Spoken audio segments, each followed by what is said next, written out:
출애굽기 5장 말씀 가지고 예배 회복에 대해서 좀 말씀을 드리려고 합니다.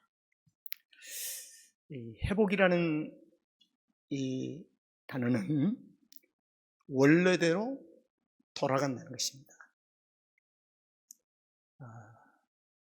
예배의 본질로 돌아가는 것입니다. 이것을 회복이라고 하는 단어의 의미입니다. 예배 회복.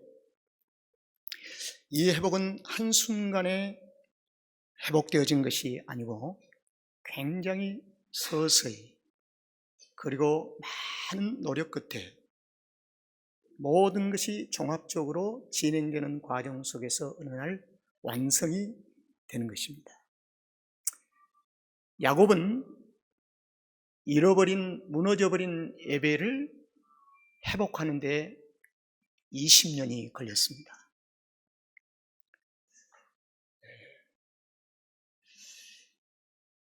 야곱의 생애 속에 가져야 할 그 예배의 삶이 어느 날 무너져 버렸어요. 예배를 잃어버렸습니다. 아버지 이삭과 리브가 사이에 태어난 야곱과 에서, 그 한 가정이 예배의 공동체였습니다. 그런데 그 예배의 공동체 안에 야곱과 에서의 관계가 갈등과 분열과 미움으로 무너져 버렸습니다. 그리고 아버지 어머니는 편애적인 사랑으로 리브가는 야곱의 편애, 그리고 아버지는 에서의 편애. 그래서 그 가정이 완전히 무너진 것입니다. 실존적인 면에서 가정은 프레임은 가지고 있지만 하나님의 나라인 예배의 삶이 무너져버리고 말았어요. 그래서 하나님은 야곱을 포기치 아니하심으로 야곱의 생애 속에 깊이 들어가셔서 잃어버린 예배를 다시 회복해 하기 위하여 하나님은 20년이라는 세월을 야곱의 생애 속에 관여하십니다. 그리고 그는 마침내 야복강에서 이스라엘이라고 하는 이름으로 완전히 탈북금 되어지면서 예배가 완성이 됐습니다. 그래서 예배의 회복은 한순간에 마음과 결심만 가지고 한순간에 되어진 것이 아니라 부단한 시간과 노력과 이 사모함과 우리의 모든 지정의가 다 동원이 되어야 합니다. 베델에서 야곱은 시작이 되어집니다. 예배 회복이. 그래서 아버지의 집을 떠나며 삼촌인 하란 땅에 사는 외삼촌 댁으로 보침을 싸서 출발하면서 그는 홀로 베델에서 하나님 앞에 제사, 예배를 드립니다. 그때부터 무너진 야곱의 생애 속에 예배가 서서히 조금씩 회복되어지기를 시작합니다. 그 완성되어진 이스라엘, 그러나 어느 날 그들은 애굽이라고 하는 고센 땅에 살면서 그들의 예배가 다시 무너져 버리고 말았어요. 이건 민족적인 무너짐. 그래서 430년 동안 이스라엘에게는 예배가 무너지고 말았습니다. 예배의 본질이 뭘까요? 하나님과의 교제, 하나님의 임재하심, 하나님의 마음을 헤아리고 하나님이 내 마음을 헤아리는 것을 아는 영적인 만남과 이 교제, 하나님의 임재하심. 이스라엘은 430년 동안 애굽에서 완전히 무너지고 말았어요. 그래서 하나님은 다시 하나님과의 당신의 백성들과 교제를 시도하십니다. 이 말을 다른 말로 표현하면 예배를 다시 회복해야 한다. 그런데 예배가 회복되어진 고센 땅에 있는 애굽 속에 있는 이스라엘 속에 예배가 회복되어짐이 우리 앞에 발견되었습니다. 이게 어디냐면은 출애굽기 4장 30 마지막 요절입니다. 1절에 보니까 백성이 믿음에, 한번 들어보세요. 백성이 믿음에 여호와께서 이스라엘 자손을 돌아보시고 그 고난을 감찰하셨다 함을 듣고 머리를 숙여 경배하였더라. 이 경배는 월십, 예배입니다. 430년 동안 실종되어진 예배가 바로 이곳에서 회복이 싸기 시작된 것입니다. 여기에는 세 가지가 포함이 됐습니다. 백성이 믿음이 시작됐다는 것입니다. 이 믿음의 대상은 누구일까요? 하나님이시죠. 여호와를 향한 믿음의 신뢰가 시작되었다.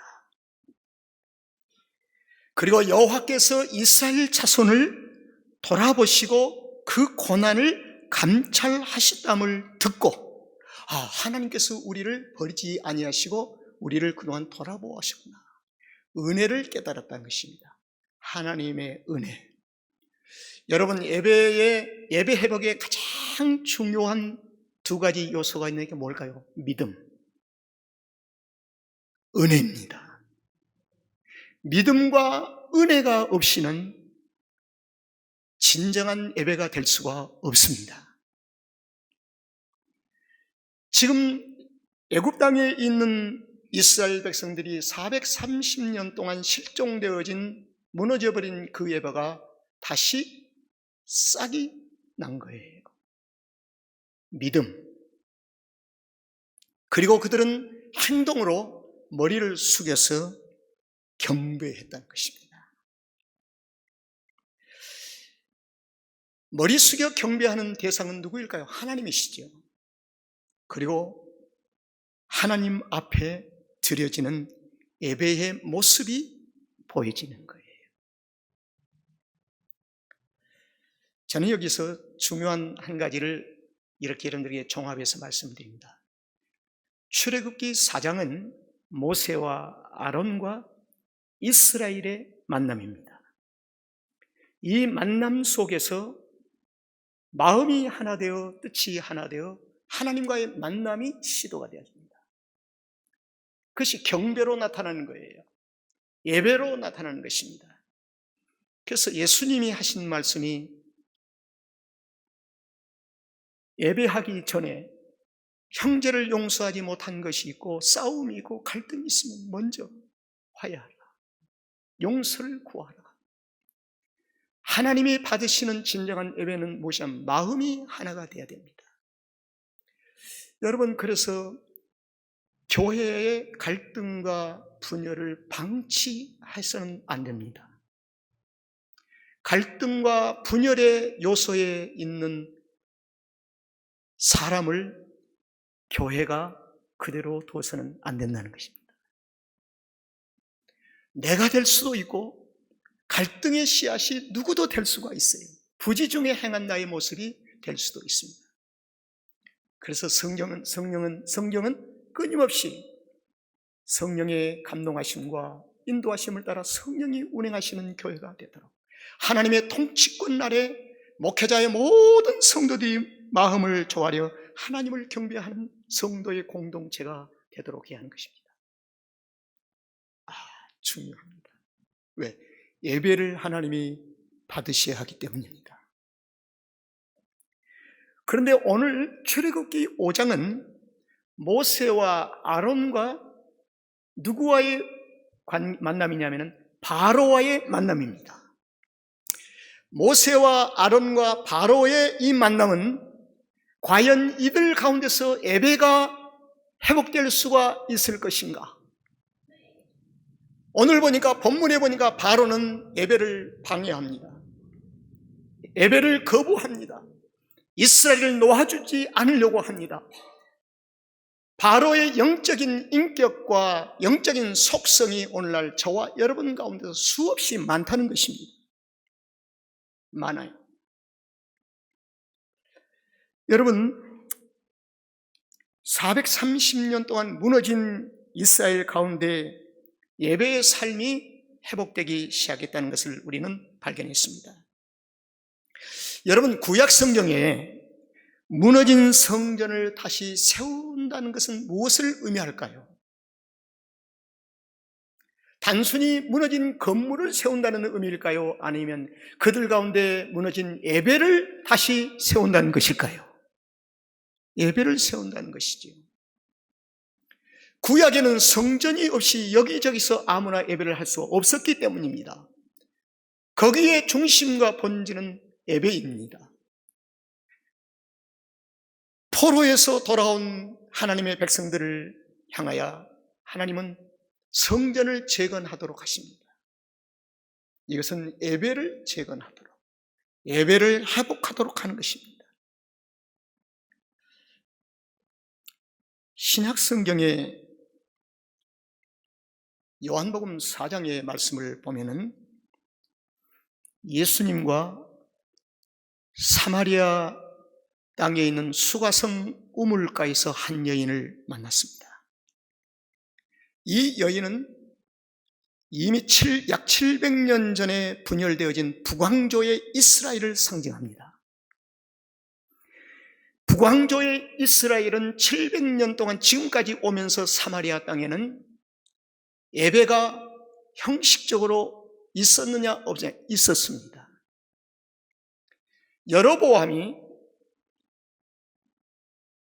솔로몬 아래서 배반을 하면서 이스라엘의 10지파를 이끌고 유다의 땅이 아닌 북쪽에 있는 사마리아 땅에다가 도성을 정하고 그곳에 성전을 짓고, 그리고 그 안에 성전을 짓고 금송아지를 만들고, 저 금송아지가 우리가 섬기는 여호와 하나님으로 섬기셔야 합니다. 예배가 있었어요. 예배가. 이것을 가르쳐서 훗날의 신학자들은 형식적인 예배라고 합니다.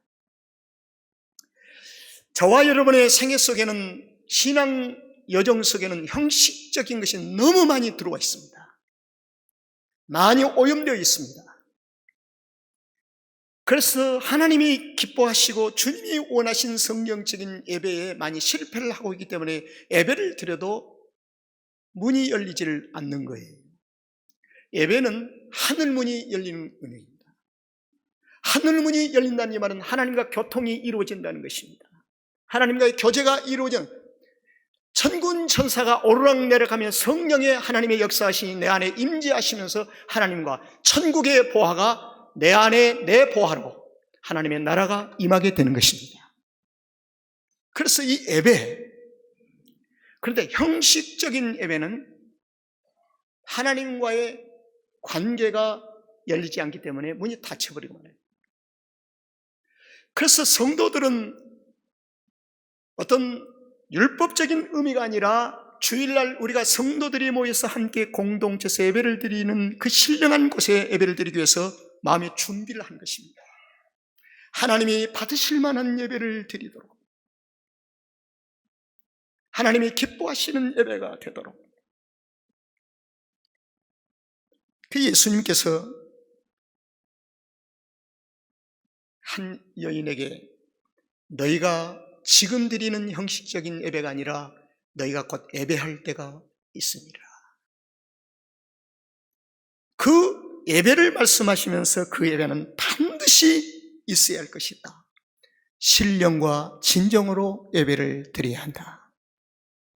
신령과 진정이 빠진 예배는 형식적인 예배입니다. 신령과 진정은 무엇일까요? 예수 그리스도십니다. 여러분, 제가 줄곧 수십 년 동안 우리 사랑하는 성도들에게 강조한 것이 잘못된 것일까요? 주일 그냥 예배하는 장소에 앉았다만 놔도 마음의 위로를 받고 참여하지 않는 것보다 낫다고 스스로를 위로하면서 그렇게 예배의 삶의 생활이 내 삶 속에 굳어져 버린다면 어떻게 할까요? 왠지 모르게 예배를 드리지 아니하면 마음에 찜찜하고 죄의식이 있어서 그게 올바른 신앙의 성숙일까요? 성숙은 아닙니다. 그건 성령의 인도하시고자 하는 하나님의 그 뜻이 그 안에서 시작되어진 시작점에 불과한 것이지요. 성령님이 우리에게 원하신 바는 무엇일까요? 신령과 진정으로 예배하는 것.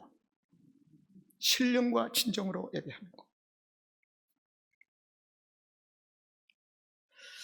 여러분, 오늘 본문은 굉장히 중요합니다. 예배 회복에 대해서 1절을 한번 다시 보겠습니다.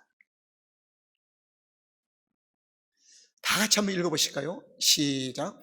그 후에 모세와 아론이 가서 바로에게 이르되 이스라엘 하나님 여호와의 말씀에 내 백성을 보내라. 그들이 광야에서 내 앞에 절기를 지킬 것이나. 자, 3절로 돌아갑니다. 3절. 1절 3절. 그들이 가로되 히브리인의 하나님이 우리에게 나타나셨은즉 우리가 사흘길쯤 광야에 가서 우리 하나님 여호와께 무엇을 드린다고요? 희생을 드리나니. 여러분, 예수님이 말씀하시는 예배는 신령과 진정 속에는 주님의 십자가의 사건입니다. 주님의 십자가의 사건이 없는 예배는 가짜 예배라는 거예요. 형식적인 예배라는 것입니다. 주님의 십자가가 없이 우리의 죄 문제를 어떻게 해결합니까?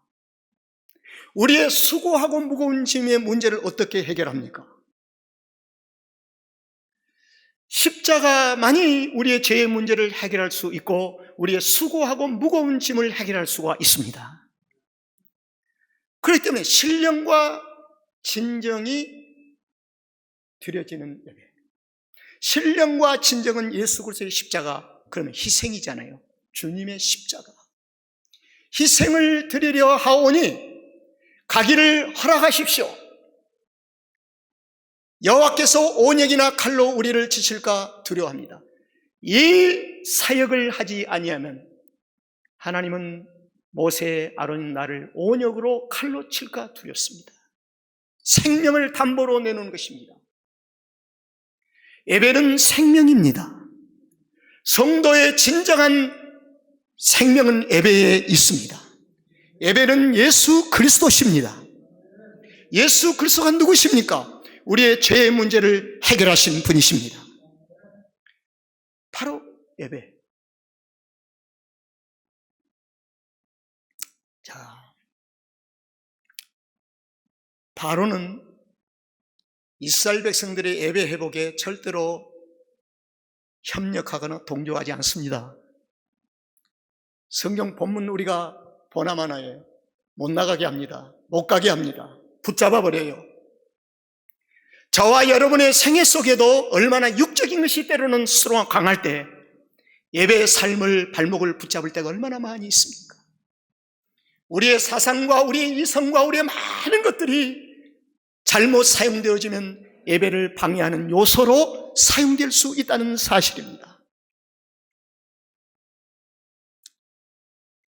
자, 1절로 다시 돌아갑니다.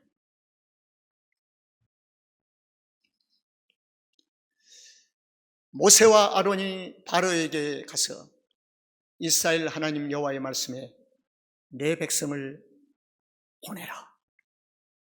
사실은요, 이 말을 하나마나 동의할까요? 거절할까요? 거절합니다. 이게 육이에요, 육. 육은 절대로 우리의 삶의 예배 회복에 협력하지 않습니다. 육을 다스리고 육을 지배하고 육을 통치해야 돼요. 이게 성령 충만이에요. 그래서 성도가 살 수 있는 성령 충만해야 사는 것입니다. 육으로 사는 것이 아니에요. 하나님의 입에서 나온 말씀으로 사는 것입니다. 그래서 매일 아침마다 말씀을 먹으라는 것입니다. 말씀을 먹으라는 거예요. 내 백성을 보내라. 그들이 광야에서 내 앞에 절기를 지킬 것이니라. 어디서요? 광야에서. 그래서 예배의 삶의 생활이 이 땅 위의 광야 생활 속에 살아가는 여정 속에 우리가 지켜야 할 절기입니다. 그러나 지금도 예배 회복이 완전히 완성된 것이 아닙니다. 끊임없이 세상은 우리를 붙잡고 내 안에 계신 성령님은 끊임없이 나를 이끄시고, 이 두 갈등 속에서 우리의 삶의 생활의 선택은 성령의 인도하심을 선택하는 것이 크리스찬의 삶이에요. 아주 중요해요. 진정한 예배의 완성은 언제 이루어지느냐? 천국 가면 하나님의 신령한 보좌에 들어앉는 모든 백성들과 함께 영원토록 영광 예배를 드리는 그날이 예배의 완성이십니다. 예배의 완성. 내 백성을 내보내라, 이 말은 더 이상 붙잡기 권리가 네게 없다. 내보내라. 430년의 쇠사슬을 끊고자 하는 하나님의 강력한 메시지였습니다. 여러분, 한 영혼이 예수 믿고 주님 앞에 나와 예배하기까지 어떤 사람은 50년의 세월이 걸리기도 하고 70년의 세월이 걸리기도 하고 결코 쉬운 일이 아니에요.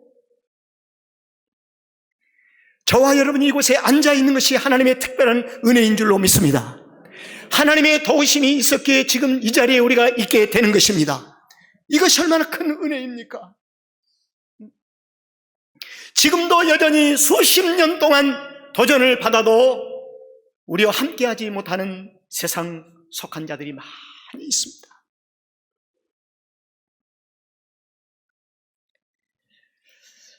광야에서 그들이 절기를 지킬 것이니라. 자, 2절 보겠습니다. 바로에게 중요한 메시지가 전해졌습니다. 바로가 가로되 여호와가 누구간데 내가 그 말을 듣고 이스라엘을 보내겠느냐? 나는 여호와를 알지 못하니 이스라엘도 보내지 아니하리라. 여러분, 세상은 하나님을 알지 못합니다. 그러나 누구는 아는가? 마귀와 악한 영들은 하나님을 알고 있어요. 우리의 모든 인간의 삶 속에서 하나님을 알 수 있는 자는 누가 알 수 있는가? 그리스도의 영을 받은 자들만이, 우리 안에 믿음이 있는 자들만이 하나님을 알 수가 있습니다. 바로는 모른다는 거예요. 여호와가 누구냐? 내가 왜 그 말을 듣냐? 나도 애굽의 신인데 이스라엘을 보내겠느냐? 이 이스라엘이 얼마나 내게는 돈 가치가 있는 재산인데, 이 애굽의 거대한 제국을 건설하기 위해서 국고성을 쌓고 있는데 이 이스라엘이 전적으로 노동력이 거의 100% 참여하고 있는데 내가 이 노동력을 포기할 수가 있겠는가? 결코 보낼 수 없다는 겁니다. 그러기에 한판의 싸움만이 유일한 길이었습니다.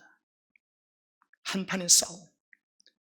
이것은 모세와 아론과의 싸움이 아니라 바로와 여호와 하나님과의 싸움입니다. 하나님은 조물주 되시고 바로는 피조물입니다. 이미 전쟁은 승리가 결정되었습니다.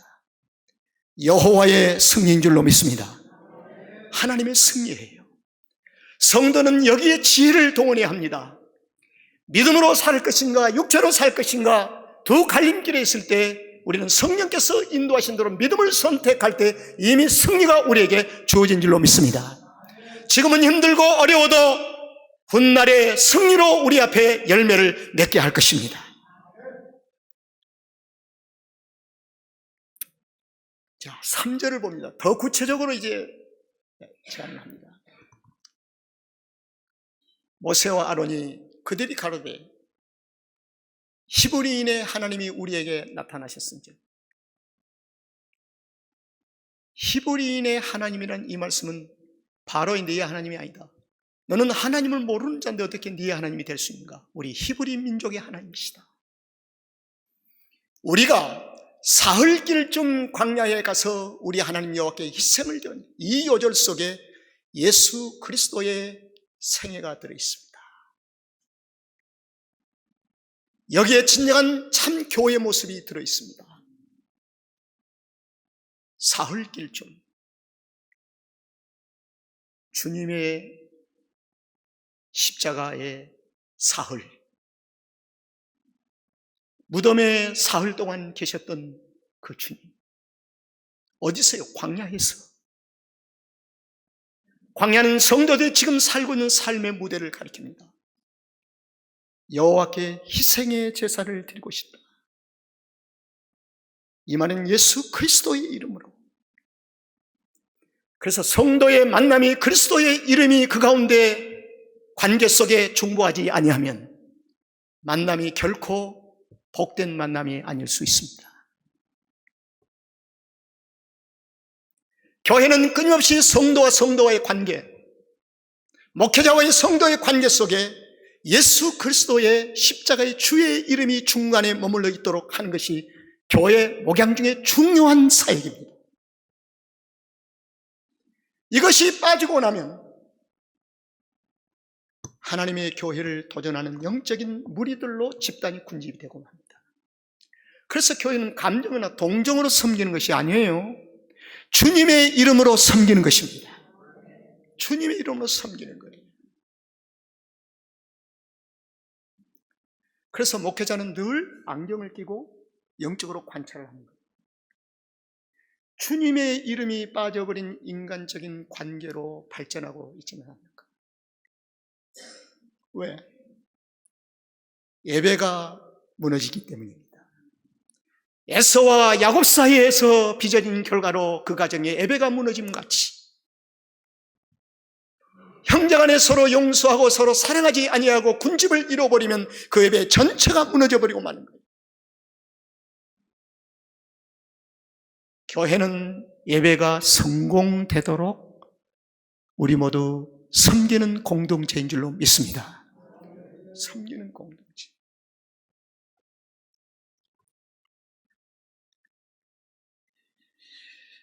이제 마지막 4절, 기가 막힙니다. 세상의 정체가 드러나요. 4절 다 같이 읽어보실까요? 시작. 애굽 왕이 그들에게 이르되 모세와 아론아, 너희가 어찌하여 백성으로 역사를 쉬게 하느냐? 가서 너희의 역사나 하라. 이게 세상이 하는 일입니다. 이 말을 조금 더 제가 바꿔서 얘기해 보겠습니다.